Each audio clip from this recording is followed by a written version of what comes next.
Hey everybody, back with another video here on this Galaxian board.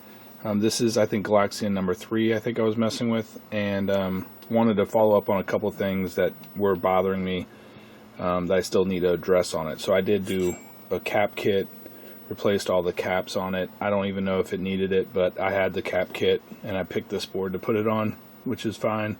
But we were getting that popping noise with this Ian Kellogg Galaxian Pac-Man adapter. And what it has is it has a couple dip switches here that allow you to switch to cocktail mode, which basically grounds the cocktail pin on the card edge over here to tell the PCB that it's in cocktail mode. And then it also has a Galaxian dip switch that switches the speaker output from a Pac-Man configuration to a Galaxian, because on the Galaxian I think it's over here somewhere, like in the W speaker positive and negative is somewhere over on this area somewhere. I think I have to double check that, but so I've done that and I even verified that it's actually switching the right connections and everything, and so I don't know why I was getting that popping noise. But the other thing that was interesting is when I'm using this adapter, I'm getting my audio is quieter if I have these two dip switches for free play enabled. Totally doesn't make sense at all, I know, but that's why it was so interesting. I was like, screw it, I'm going to film it and show everybody. So we're going to power it on.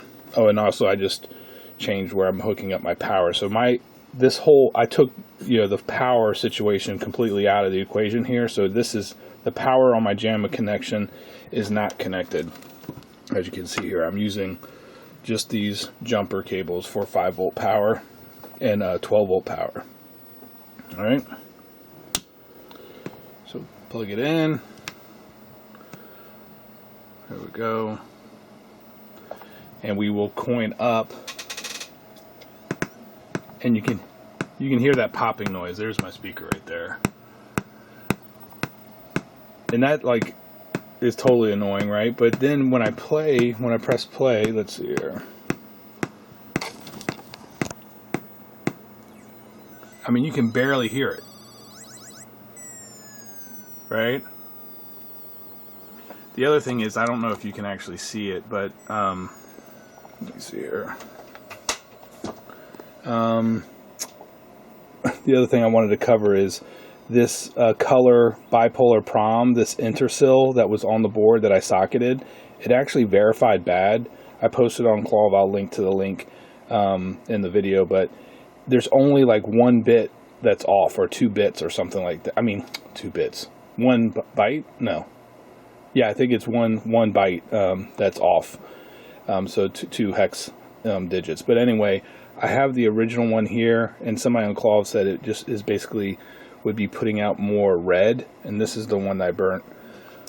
But you can't really see it except for maybe on the purple, the difference between the purple guy and his red eyes. When I put in the other one, we'll come back and look at that. The other thing is, on this board there's like a weird white on the end of the zeros.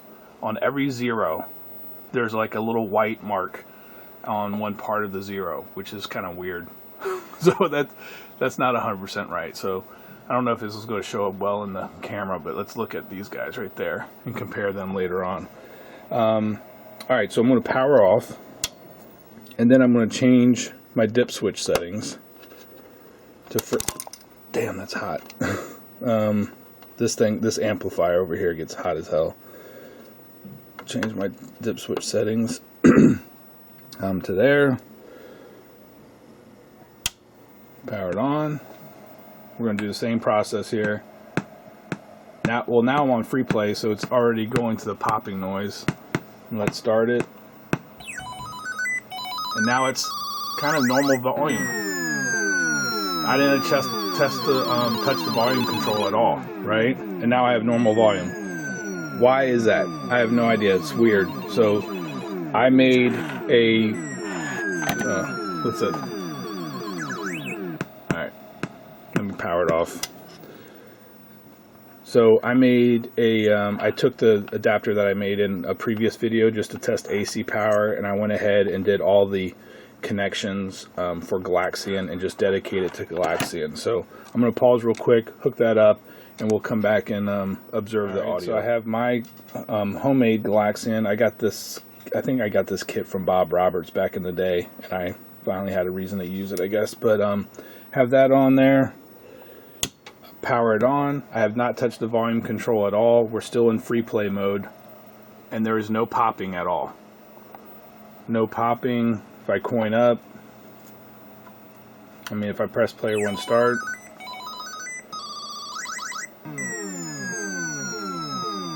now you can see I'm still missing the explosion sound. I'm going to fix that. I don't know if I'll do it in this video, but I'm going to fix that as well. And the other thing is, listen, now that I have the adapter worked out, listen to when I hit, listen to the tones basically. I think they're off when I hit player one start. Seems like a little too high pitched. Everything else sounds kind of normal, but I think it's, you know, a little high pitched when I hit start. I'm gonna do it one more time without me talking after it dies.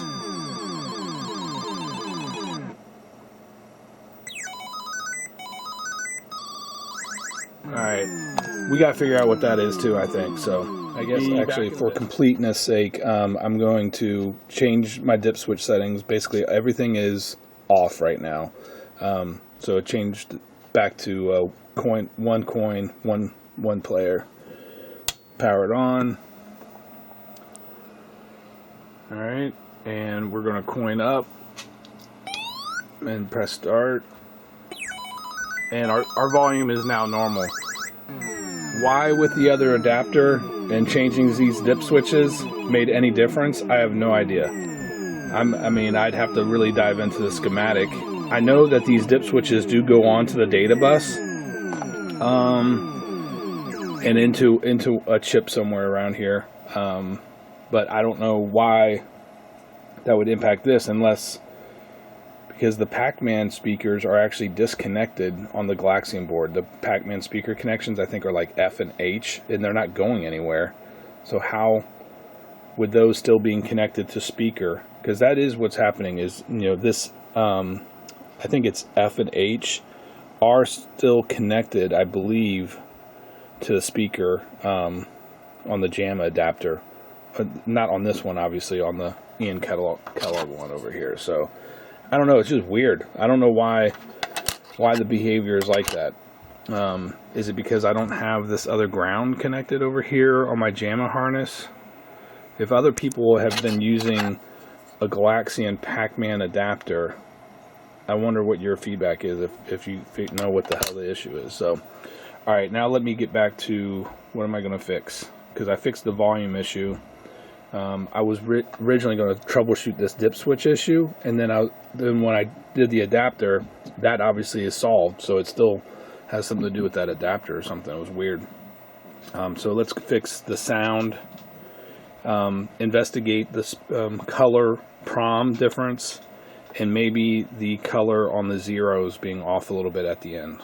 Okay, I didn't film it, but I'll link to my other video because it was the same symptom, and I replaced the 4066 at the 7R. And let's coin up and listen to the tones too, because I think this fixed our tone issue. That sounds much better, right? So that's the sound issue is fixed, and I'm pretty sure those tones dang, I'm pretty sure those tones are fixed too. So the only thing is the little white mark on the blue zeros, like that. It's just right on the edge there. I think, oh, I also put in the bipolar color prom that I actually burned, and I can't tell the damn difference. So, I mean, these guys look the same. It's supposed to be a little bit more red somewhere, but I can't see where it's at. So this original prom that is, suspect, I guess, because it came from the factory. It's only got one byte that's off a little bit. So I don't know. I put in a new one, but I might pull a couple more proms off Galaxian just to see make sure that they were consistent, I guess, on the program compared to main. Let's see here. Let's do it one more time. Coin up.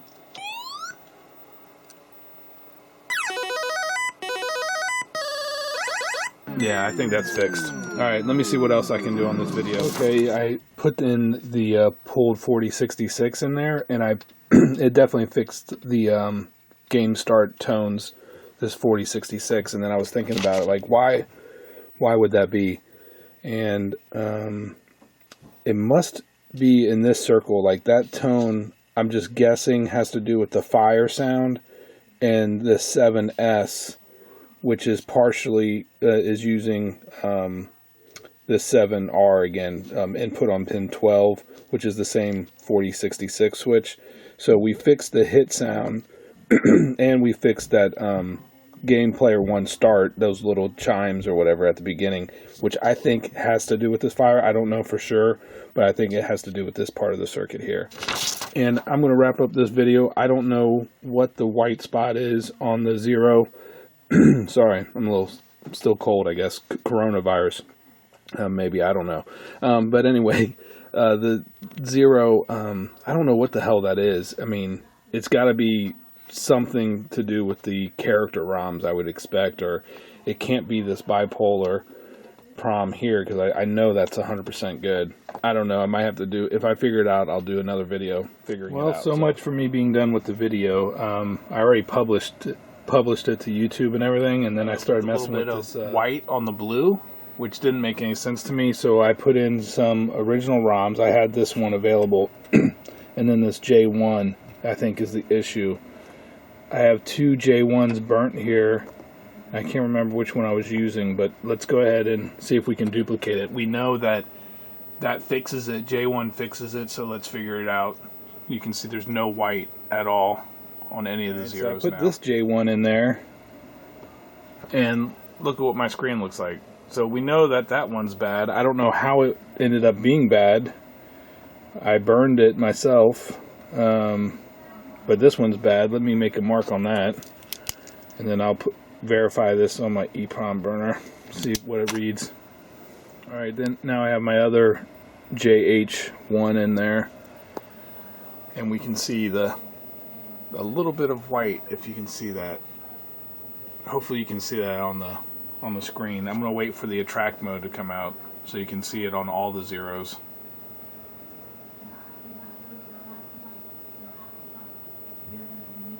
Yep, it's on all the zeros.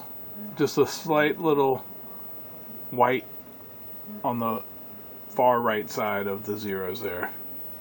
Weird, right?